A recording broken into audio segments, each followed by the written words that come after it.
Today, Robert Pattinson is one of the most successful and highest-paid actors in Hollywood. But he was once a very shy kid who had a desire to be a performer.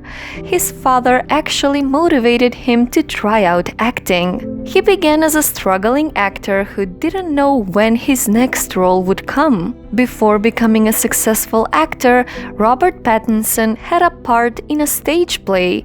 But just before the opening night, he was fired.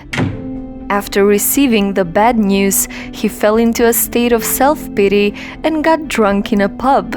After struggling to land a new gig, he was even thinking about quitting acting. However, he soon landed another acting gig. He began his movie career at the age of 17 by playing the role of Cedric Diggory in Harry Potter and the Goblet of Fire.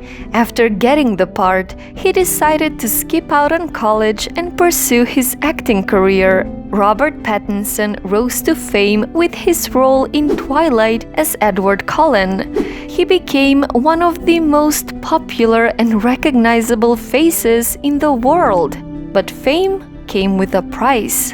He had a really hard time adjusting to fame, but fame wasn't the only thing he was struggling with. Robert Pattinson suffered from depression and anxiety. He also had severe panic attacks before auditions, leaving him paralyzed with fear. But slowly he learned how to use his fear in his advantage and actually give a better performance. Ever since he first rose to fame with his role in Twilight, Robert Pattinson continued making a name for himself in the movie industry. Most recently, he did an amazing job as Batman. Did you know that he even had a panic attack during his Batman audition?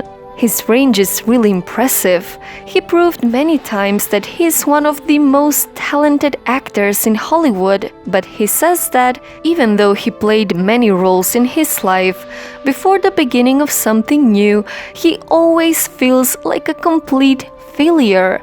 Yes, one of the most talented actors on the planet sometimes feels like a complete failure. You can see that it doesn't matter how talented you are, how successful you are, or how good-looking you are. Everyone deals with self-doubt. But aren't you tired of feeling not good enough? You have been criticizing yourself for years and it hasn't worked.